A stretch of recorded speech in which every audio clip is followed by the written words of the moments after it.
क्या होगा? क्या कोई भी निजीकरण की कोई भी प्राइवेट कंपनी ऐसी है जो हमारे विभाग से बड़ी हो? कोई भी प्राइवेट कंपनी ऐसी है जिसका विभाग से ज्यादा टर्नओवर हो? कोई भी प्राइवेट कंपनी ऐसी है जिस पर हमारे विभाग से बेटर इंजीनियर्स हो? कोई भी प्राइवेट कंपनी ऐसी है जिसका अनुभव हमारे विभाग से ज्यादा हो? ऐसी कोई कंपनी नहीं है सर। और प्राइवेट कंपनियां जहां जहां पर काम कर रही हैं वहां पर सर ये जो दरों की दिक्कत है, हम लोग यूपी में जो 0 से 100 यूनिट देते हैं वो 3 रुपए 35 पैसे पे देते हैं, जबकि मुंबई और उड़ीसा में जहां पर प्राइवेट कंपनियां काम कर रही हैं वहां पर सर 5 रुपए 33 पैसे पे दिया जाता है। 101 150 यूनिट तक 385 और वो लोग देते हैं 8.5 पर। 151 से 300 यूनिट हम लोग देते हैं 5 रुपए पे, वो देते हैं 8.5 रुपए पे। 300 से 500 यूनिट हम देते हैं 5.5 रुपए पे, प्राइवेट कंपनियां देती हैं 15 रुपए तक। और 500 से ज्यादा यूनिट हम देते हैं 7.5 रुपए पे और वो देते हैं 15 रुपए से ज्यादा पे। सचिन जी, बिजली की दरों को सर कैसे रोका जाएगा? 3 मिनट हो गए आपको, 3.5 मिनट। सर 5 मिनट तो आप नहीं, 5 मिनट तो आप देते ही थे 5 मिनट एक प्रश्न के लिए उत्तर भी आना है, प्लीज बताइए। मेरा सर 5 मिनट तो आप देते ही थे सर। बताइए सर पहले ही क्वेश्चन पे सर आप पूछिए प्लीज सर। तो बिजली की दरें जहां भी प्राइवेट कंपनियां सर बिजली का प्राइवेटाइजेशन हुआ है वहां पे बिजली दरें बढ़ी है। और उड़ीसा जैसे स्टेट में ये प्राइवेटाइजेशन फेल भी हुआ है सर। आउटस्टैंडिंग की हालत सर, आगरा में टोरेंट कंपनी का निजीकरण पे दे दिया गया था, तब 2200 करोड़ का वहां पर बकायादारी थी और ये वहां पर सरकार और टोरेंट के बीच में तय हुआ था कि 2200 करोड़ रुपए उपभोक्ताओं से लेकर सरकार में जमा किए जाएंगे। आज 15 साल होने के बाद भी वहां पर वो पैसा नहीं जमा हुआ। तो जो आपकी आउटस्टैंडिंग 1.25 लाख करोड़ है, जिसमें से 22,000 करोड़ आदरणीय मंत्री जी के जो दूसरा विभाग है नगर विकास विभाग, उसकी अकेले की आउटस्टैंडिंग 22,000 करोड़ रुपया है। तो इतनी आउटस्टैंडिंग जब 2200 करोड़ रुपए हम वसूल नहीं पाए सर, तो 1.5 लाख करोड़ रुपया प्राइवेट कंपनी से कैसे वसूलेंगे अगर प्राइवेट कंपनीज में चला गया सर? और आपका जो स्टैंडर्ड बिडिंग डॉक पैरा 2.2.7 कहता है कि सर कि बिजली आप महंगी खरीद सकते हैं और प्राइवेट कंपनीज को सस्ती रियायती दरों पे भी दे सकते हैं। तो जब सर रियायती दरों पे देंगे ही महंगी खींच के तो उनको फायदा होगा सर, हमारा लॉस कैसे कम होगा? तो लॉस हमारा सर कम नहीं हो रहा, बकायादारी हमारी कम नहीं हो रही। सरकार ने जो अपने पैसों से इंफ्रास्ट्रक्चर, जनता के पैसों से इंफ्रास्ट्रक्चर को बनाया, वो भी उसका इस्तेमाल होगा नहीं। इंजीनियर्स हम पर बेहतर है, कंपनी हमारी बेहतर है। धन्यवाद। 5 मिनट पूरे हो गए सर। तो मेरा पूरा आएगी, नौकरियां हमारी चली जाएंगी सर, आरक्षण नौकरियों से हमारा खत्म हो जाएगा। हो गया? नहीं, मेरे को सबके प्रश्न ले रहे हैं। नहीं, 5 मिनट अनुपूरक। मैं आपको 3 मिनट से बोल रहा हूं कि आप अनुपूरक पूछो, आपने पूछा नहीं। आपको मैंने 3 मिनट पहले पूछा, प्रश्न पे आइए, आपने पूछा नहीं। You are not interested in your questions, you are not interested in your questions, you are interested in your lecture. भाषण में आप इंटरेस्ट है, आप उसके ऊपर नहीं। अब 5 मिनट से ज्यादा मैं प्रश्न पूछने के लिए समय नहीं दे सकता, मुझे सारे प्रश्न लेने। प्रश्न संख्या 2 शेरमान खान। नहीं, आप अनुपूरक नहीं, उत्तर भी नहीं दिलवाऊंगा क्योंकि 5 मिनट से आपने ज्यादा ले लिया। मैं उत्तर भी नहीं दिलवाऊंगा, आपने विषय ये नहीं है। मैं आपको 3 मिनट से बोल रहा था कि आप अनुपूरक पूछिए। आपका 1 मिनट हाँ, आपको बुलवाता हूँ, आप विषय ये है कि अगर एक प्रश्न पे आप लोग 15 विषय, मेरी बात सुनिए माननीय सचिन जी, मेरे पास 20 प्रश्न है, सारे माननीय सदस्यों के प्रश्न मेरे लिए इंपॉर्टेंट है। मैं एक प्रश्न पे 10-20 मिनट नहीं दे सकता। तो 5 मिनट हो गए ना, 5 मिनट हो गए, अब हो गया। आप देखिए, मैं उसी समय सीमा के अंतर्गत उत्तर दिलवाऊंगा। अगर आपका प्रश्न भाषण ज्यादा हो जाएगा तो मैं अगला प्रश्न लूंगा, उत्तर नहीं आ पाएगा। आप समझिए, ये आपको मालूम है, मैं कई बार बोल चुका हूं। मैं बहस नहीं करूंगा, प्लीज बैठिए।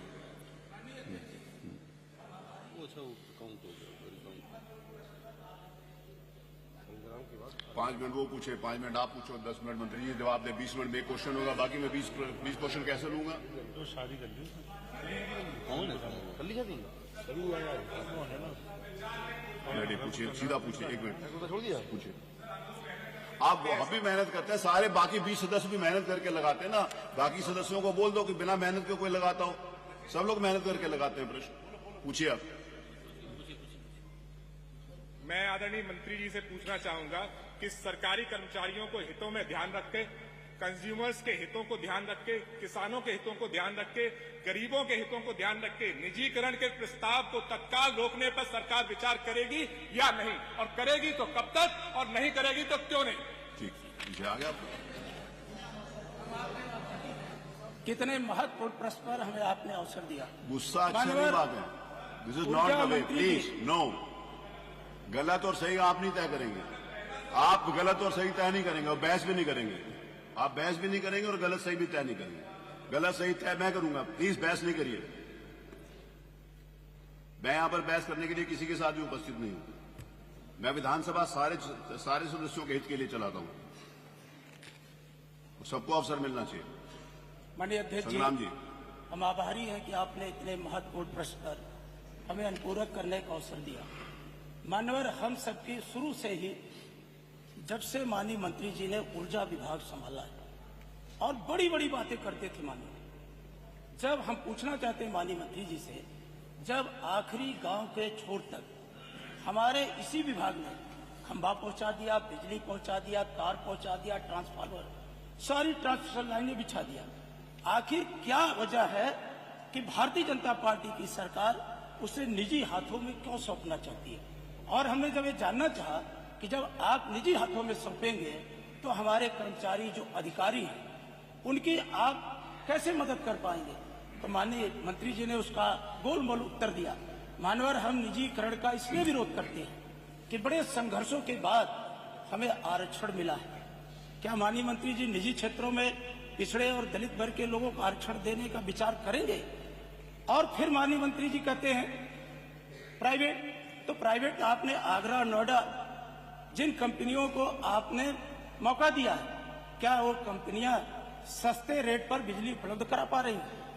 तो मानवर, कहीं न कहीं मंत्री जी निजी हाथों में दे करके उत्तर प्रदेश के अंदर निजीकरण का बढ़ावा दे करके पिछड़े दलितों के आरक्षण के साथ एक घोर अन्याय करने का काम कर रहे हैं। तो मानवर, हमारी आपके माध्यम से माननीय मंत्री जी से पुरजोर अपील है कि आप जो खासकर पूर्वांचल विद्युत वितरण निगम को प्राइवेट हाथों में देने का प्रयास कर रहे हैं, उसको तत्काल रोकने का काम करें व्यापक हित में। धन्यवाद। माननीय मंत्री जी। माननीय दोनों सदस्यों ने एक बात बहुत सही कहा, वो ये कि भाजपा के पहले की सरकारों ने बड़ी मेहनत और बड़ा संघर्ष करके बिजली विभाग को यहां तक पहुंचा दिया। और कहां तक पहुंचा दिया वो मैं बता दूं। पहुंचा यहां तक दिया कि जो उड़ीसा की बात हो रही थी उसका 1.5 गुना रेट से पावर परचेज एग्रीमेंट इन लोगों ने, पिछली सरकारों ने, भाजपा की पहली सरकारों ने किया है। और वो एक बहुत बड़ा कारण है आज हमारे बिजली विभाग की दुर्दशा का। दूसरा, बड़ी मेहनत करके 2017 में जब इन्होंने गद्दी छोड़ी तो उस समय हमारे विभाग का जो घाटा था माननीय अध्यक्ष जी, वो 1,42,000 करोड़ रुपए का घाटा दे करके माननीय योगी जी की सरकार को विरासत में गए। बड़ी मेहनत करके इन्होंने वहां तक का घाटा पहुंचाया। अब हम उसे कम करने की कोशिश कर रहे हैं। एक और बड़ी मेहनत की है, और इतनी मेहनत की है कि इन्होंने जब सरकार छोड़ा तो 1.5 लाख मजरे विद्युतीकरण के लिए राज्य में बाकी थे।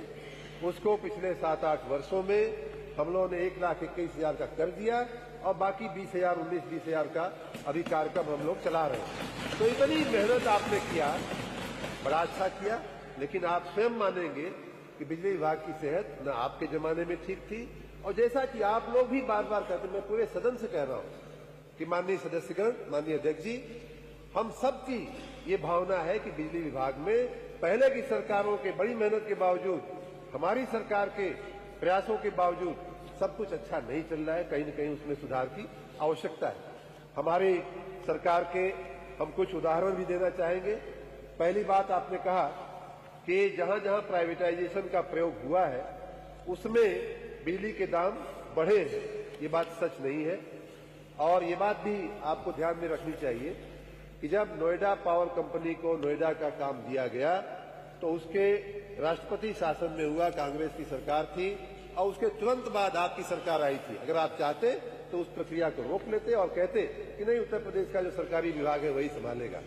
और मैं तो कहूंगा अच्छा हुआ कि आपने प्राइवेट को होने दिया और उसका परिणाम यह है माननीय अध्यक्ष जी कि अक्रॉस द बोर्ड सभी प्रकार के कंज्यूमर के रेट में 10% जो है एनपीसीएल का रेट जो है कम है। मैं आपको चाहिए तो मैं आंकड़ा भी आपको दे सकता हूं, मैं दिखा सकता हूं। उसी प्रकार टोरेंट को दिया गया आगरा में, उस समय बीएसपी की गवर्नमेंट थी, लेकिन उसके बाद 2010 की बात है, 2012 में आपकी सरकार आ गई। अगर आप चाहते तो उस प्रक्रिया को रोक सकते थे, लेकिन आपने रोकना उचित नहीं समझा।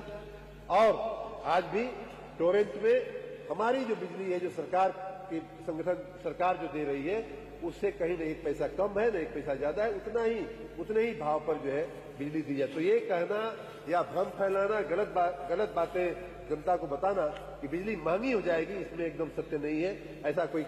ऐसी कोई बात पे विश्वास करने जैसा नहीं है। दूसरी बात, माननीय अध्यक्ष जी, माननीय सदस्यगण ने कहा है कि कर्मचारियों का क्या होगा। मैं इस सदन में और बाहर पहले भी कह चुका हूं कि जैसे उदाहरण के रूप में टोरेंट में भी जब कार्रवाई हुई थी, तो उस समय भी जो कर्मचारियों को हमने अपने ही विद्युत निगमों में यहाँ वहाँ उनको समाहित किया था। यही बात मैं बार बार बोल रहा हूँ, यही बात मैं बार बार कह रहा हूँ कि प्राइवेटाइजेशन या पीपीपी का प्रयोग करते समय कर्मचारियों के हितों का पूरा ध्यान रखा जाएगा। और हम जो भी कह रहे हैं, जो भी कर रहे हैं, मैं अपनी ईगो के लिए नहीं है, माननीय मुख्यमंत्री जी के ईगो के लिए नहीं, हम राज्य के हित में, राज्य की जनता को 24 घंटे बिजली देने के लिए कर रहे हैं। राज्य की जनता को जो संतुष्ट क्वालिटी पावर देने के लिए कर रहा हूँ। माननीय अध्यक्ष जी, मैं एक ही आंकड़ा देकर के मैं अपनी बात पूरी कर लूंगा, क्योंकि समय इसमें प्रश्न में ज्यादा हो गया है। माननीय अध्यक्ष जी, पूरे देश का जो पर कैपिटा बिजली का कंजम्पशन है, आपने बहुत प्रयास किया, आपने कहा आपने बहुत प्रयास किया। पूरे देश का जो बिजली का कंजम्पशन है वो 1395 यूनिट का है, पर कैपिटा जिसको कहते हैं, और उत्तर प्रदेश का उसका आधे से भी बल्कि कम 663 यूनिट का खाली है। हमारे कहने की सामान्य रूप से समझ में नहीं आता है, लेकिन बहुत से ऐसे राज्य जो हमसे आगे नहीं होने चाहिए, उन राज्यों में भी प्रति व्यक्ति बिजली की जो खपत है, कंजम्पशन है, हमसे कई गुना है। उदाहरण के रूप में पंजाब में 2350, राजस्थान में 1345, उत्तराखंड में 1520, महाराष्ट्र में 1588, मध्य प्रदेश जैसे राज्य में 1232, मतलब हमारा लगभग दूना है। बिहार खाली हमसे पीछे है 329 पे। तो क्या हम उत्तर प्रदेश को उसी रफ्तार से चलाना चाहते हैं? हम चाहते हैं कि बिजली जो है वो विकास का एक बहुत बड़ा कारण होता है, कारक होता है। हम चाहते हैं उत्तर प्रदेश देश के विकास में, विकसित भारत बनाने में उत्तर प्रदेश अपना बड़ा योगदान करे, इसलिए हम इस दिशा में जाने की कोशिश कर रहे हैं। और जो कुछ नया सोचना, हमारा कोई फिक्स एजेंडा नहीं है, हमारा कोई फिक्स वो नहीं है। आने वाले दिनों में चर्चाएं होंगी, उस पर बहस होगी, बातचीत होगी, और जो रास्ता राज्य के जनता के हित में होगा वो हम अख्तियार करेंगे। माननीय अध्यक्ष जी, हमने पूछा था जब आप प्राइवेट कर देंगे तो आखिर जो हमें संविधान प्रदत्त अधिकार मिला आरक्षण का, उसका क्या हुआ? उन्होंने कहा सबका ध्यान रखा जाएगा। नहीं बोले। हमने पूछा क्या आप निजीकरण करने जा रहे हैं? वो तो हाँ जा रहे हैं, करने जा रहे हैं, मना कब कर रहे हैं? नहीं करने जा रहे। आपसे हम सीधा सवाल का उत्तर चाहते हैं माननीय अध्यक्ष जी। नहीं, सीधा ही उन्होंने दिया है, उन्होंने सीधा ही दिया है कि पिछली सरकार में भी टोरेंट का हुआ था, खत्म नहीं किया, नोएडा का हुआ था, खत्म नहीं किया, तो सीधा ही तो दिया उन्होंने। पिछड़े वर्गों सहित सभी वर्गों की प्रगति। चलिए वो हो जाएगा। कमजोर पिछड़े वर्ग की कैसे? बोलो सचिन, क्या वो लॉस से ज्यादा है या कम है? बस इस पर क्वेश्चन बता दें सर। बकायादारी जो विभाग की बकायादारी है सर, उन्होंने बताया ना कि 1 लाख कितने हजार करोड़ रुपया जिस समय 17 में बकाया था, ये बताया। जब हमारा लॉस से ज्यादा हमारी बकायादारी है सर, तो हमारे पास तो एसेट ज्यादा है। पर संख्या 2 श्री अरमान खान है। हाँ अध्यक्ष जी, आपको सादर अभिवादन। आपका सत्ता पक्ष के जो सम्मानित सदस्य यहाँ उपस्थित हैं और विपक्ष के जो मेरे साथी यहाँ उपस्थित हैं, उन सबको भी मेरा सादर अभिवादन। माननीय अध्यक्ष महोदय, मैंने माननीय नगर विकास मंत्री जी से जो प्रश्न किया था, उसमें मंत्री जी का जो उत्तर आया वो ना में आया है, लेकिन मैं मंत्री जी का ध्यान आकर्षित करना चाहूंगा उदाहरण के तौर पर कि लखनऊ नगर निगम में माह सितंबर 2024 में एक बैठक हुई थी सदन की, जिसमें छोटे और मझोले स्तर के व्यापारियों पर नए लाइसेंस शुल्क को वसूलने से संबंधित एक प्रस्ताव रखा गया था, जो कि बहुत ही अनुचित और अव्यावहारिक था। और व्यापार में पहले से मंदी, घाटे, नुकसान और ऑनलाइन शॉपिंग की वजह से हो रहे घाटे का सामना कर रहे बड़े छोटे व्यापारियों पर एक वज्रपात के समान था। हैरत की बात तो ये थी कि चाय की दुकान से लेकर बेकरी, जिम, जूतों की दुकानों आदि 21 प्रकार की दुकानों पर इस तरह का कर प्रस्तावित किया गया था। वही वर्तमान में ध्वस्त सरकारी चिकित्सा व्यवस्था में गरीब लाचार जनता को किसी तरह इलाज दे रहे डॉक्टर्स, नर्सिंग होम, क्लिनिक इत्यादि पर 5 गुना शुल्क भी प्रस्तावित किया गया था। इसमें यह भी प्रस्तावित किया गया था कि यदि कोई व्यापारी शुल्क को नहीं देगा तो कुर्की जारी करके, आरसी जारी करके इसकी वसूली भी की जाएगी। मान्यवर, शासन या शासन का कोई विभाग इतना संवेदनहीन कैसे हो सकता है कि पहले से ही करों के बोझ से तले दबे किसी प्रकार जीविका चला रहे, परिवार को पाल रहे व्यापारियों पर एक नया कर और थोपने का प्रयास करना, ये उनको आत्महत्या के लिए मजबूर करने के बराबर है। इसी बात पे किसी शायर ने खूब कहा है कि एक आंसू भी हुकूमत के लिए खतरा है, एक आंसू भी हुकूमत के लिए खतरा है, तुमने देखा नहीं आंखों का समंदर होना।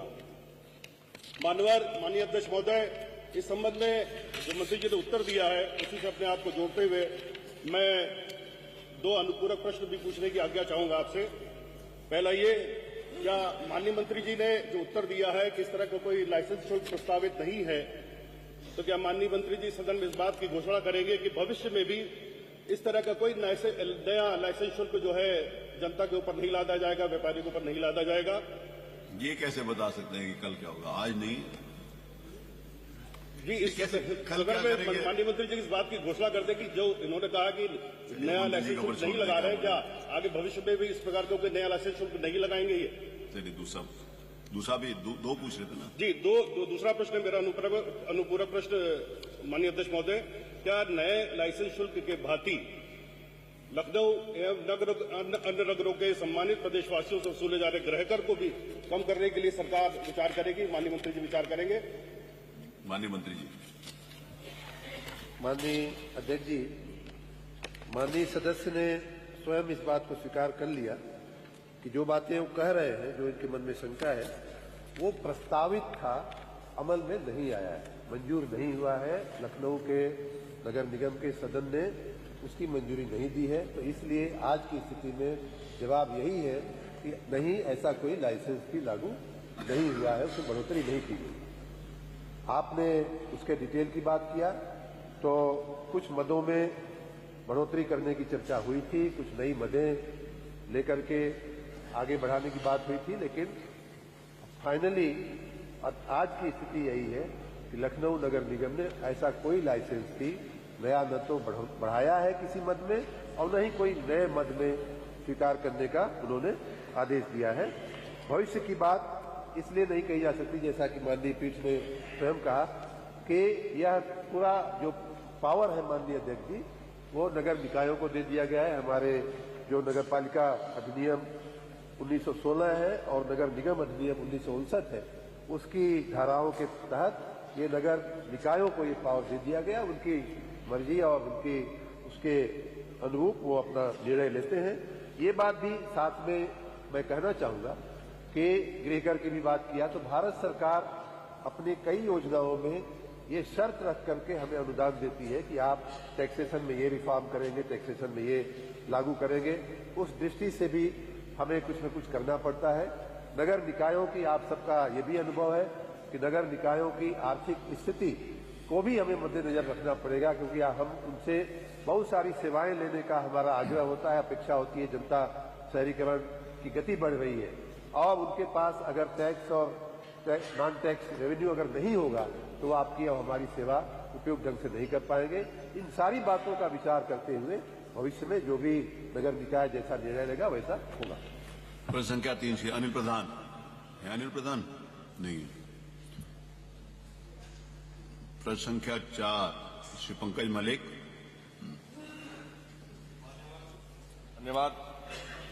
मैंने किसानों के अधिकार के लिए प्रश्न पूछा था। आज किसान की स्थिति बड़ी खराब है, दयनीय। खर्चा ज्यादा है, लागत ज्यादा है, महंगाई के कारण लागत ज्यादा और रेट मिला अगेती प्रजातियों का 370। मैंने सवाल पूछा था कि वर्तमान में गन्ना उत्पादन पर प्रति एकड़ लागत मूल्य क्या है, गन्ना उत्पादन की प्रति एकड़ क्या है। इनका जवाब आया कि 340.49 कुंतल प्रति एकड़ पैदा करता है किसान। वो गलत है। किसी भी तरह से आप जाकर के जमीनी सर्वे करा ले, 250-300 से ज्यादा होता नहीं। अगर आपकी बात भी मान लूं और आपने जो दिया है कि प्रति एकड़ जो गन्ना उत्पादन लागत 1,03,091 कुछ रुपए, मान्यवर, ये तो किसान के साथ जाती है। किसान के समर्पण की, मेहनत की भावनाओं के साथ खिलवाड़ है। मान्यवर, डीजल महंगा, खाद महंगा, बिजली महंगी, हर चीज महंगी। किसी भी तरह से आप जाकर के देख लीजिएगा, कम से कम 350 से 400 रुपए प्रति क्विंटल लागत है किसान की। और आपने जो हिसाब लगाया, अगर उसका मैं देख लूं, पर एकड़ पूरे साल में किसान को 20 से 25 हजार रुपए का लाभ होगा। आपने तो 1.5 गुना लागत करने की बात की थी। आपने तो कहा था लागत का 1.5 गुना मूल्य हम देंगे। मान्यवर, कम से कम इस पे तो बता देते। और जो शोध किया है गन्ना शोध परिषद ने, जो उत्पादन का शोध किया है, मैं इनसे जानना चाहता हूं, पूछना चाहता हूं कि सरकार उस रिपोर्ट को टेबल करेगी। एक तो रिपोर्ट को टेबल करते, दूसरा मान्यवर, हाई कोर्ट और सुप्रीम कोर्ट ने भी माना कि स्वामीनाथन आयोग की रिपोर्ट लागू की जाए। क्या सरकार स्वामीनाथन आयोग की रिपोर्ट लागू करने का काम करेगी? मैंने सवाल तो